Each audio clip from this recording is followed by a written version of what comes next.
Hey there, fellow travelers. Are you ready to navigate the massive maze that is the Atlanta airport? Don't worry. With a few steps and tricks, you'll be a pro in no time. First things first, let's talk about what you can do before even arriving at the airport. To avoid any unexpected surprises, make sure you download your airline's app and keep an eye out for any flight changes. Even if your flight is delayed, don't forget to check in early to avoid losing your seat. That almost happened to me. And let's not forget about the infamous Atlanta traffic. Be sure to leave early to avoid any potential travel disasters.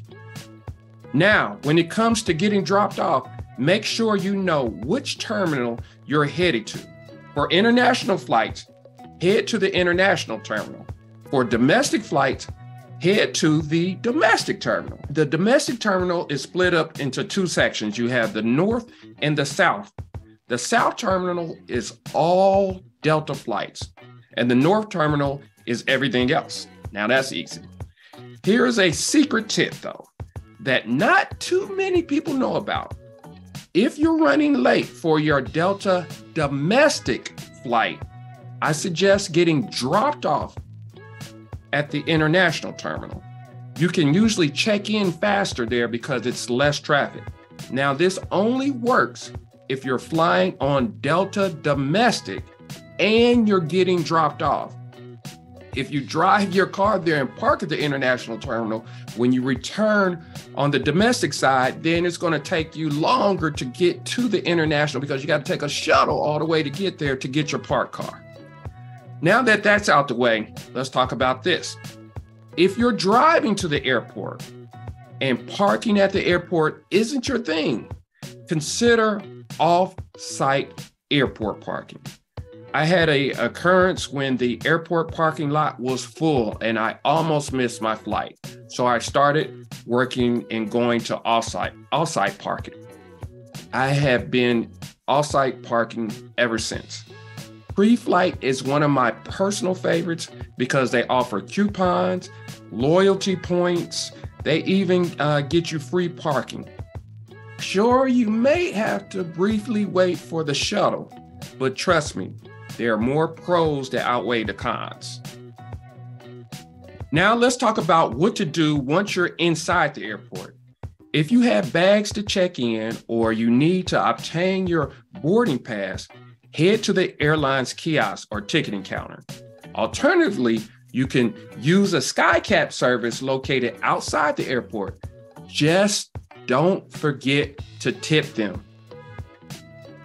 I'm telling you, do not forget to tip them because your bag, it may get there. It may or may not. I don't know. But be prepared for a long line, so make sure you arrive early. I suggest arriving a minimum of 2 hours before domestic flight and 3 hours before international flights.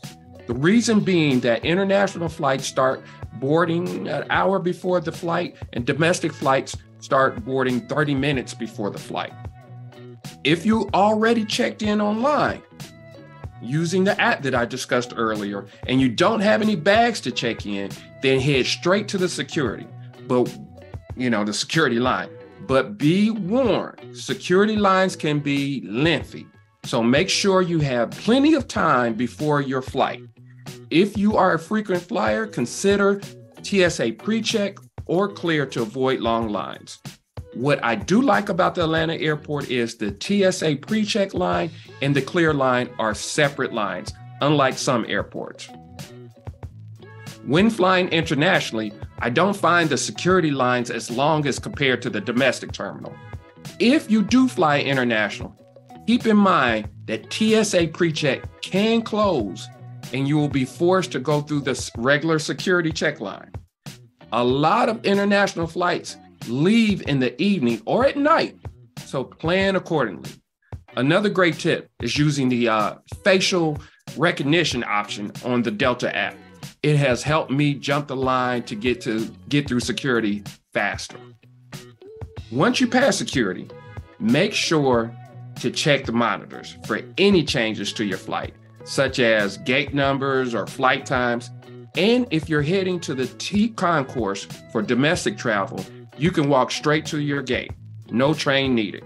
For all other concourses, hop on the train. Trust me, you don't want to walk a mile to your gate. And that's the case in some gates.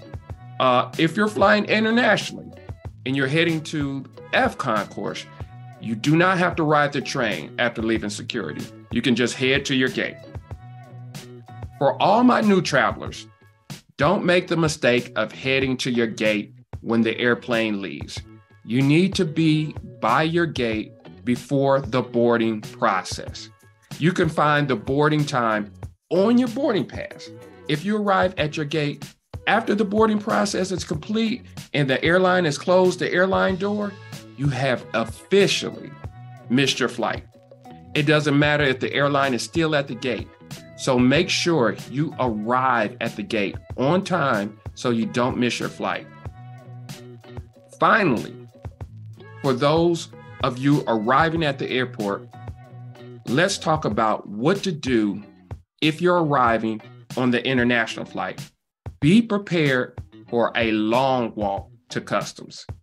We're talking about close to 2 miles if your flight lands in the domestic terminal and you have to go to the international terminal gates. Presently, there are no trains to customs for international flights. Custom lines can be a nightmare, so having global entry can save you a lot of time. And for those who are used to using mobile passport, unfortunately, it's no longer available at the Atlanta airport. For domestic arrivals, take the train to baggage claim, but be sure not to make a mistake of getting off at the wrong stop. We don't want you wandering around aimlessly. A lot of travelers get off at T concourse instead of baggage claim. Make sure you stay until the last stop, which is baggage claim. Now that you have your bags, there are several options for getting a rental car. The rental car center is located just a few minutes from the airport and is accessible via the ATL SkyTrain, which is free and automated 24/7. To get a rental car, just follow the signs to the SkyTrain station, which is located inside the terminal near baggage claim area. Once you arrive to the SkyTrain, take the train marked Rental Car Center, and it takes you directly to the rental car center. If you're looking for an off-site parking shuttle from a domestic flight, just head to the north section of the domestic terminal and look for the signs. There are several shuttle services that provide transportation to and from the airport. Once you arrive, look for the shuttle service that you booked with prior to your flight. Most shuttle services run 24/7, so you should be able to find a ride no matter what time of day or night you arrive. Overall, Hartsfield Atlanta International Airport is a well-organized and easy-to-navigate airport with plenty of options. If you have any questions, just leave them in the comments below. I'm sure one of my followers or myself will be able to answer it. Also, if you have any tips that have helped you navigate the Atlanta airport, please leave them in the comments. I'm sure with these tips and the video, you will be able to navigate the airport with ease. So sit back, relax, and just enjoy your trip. Have a good one.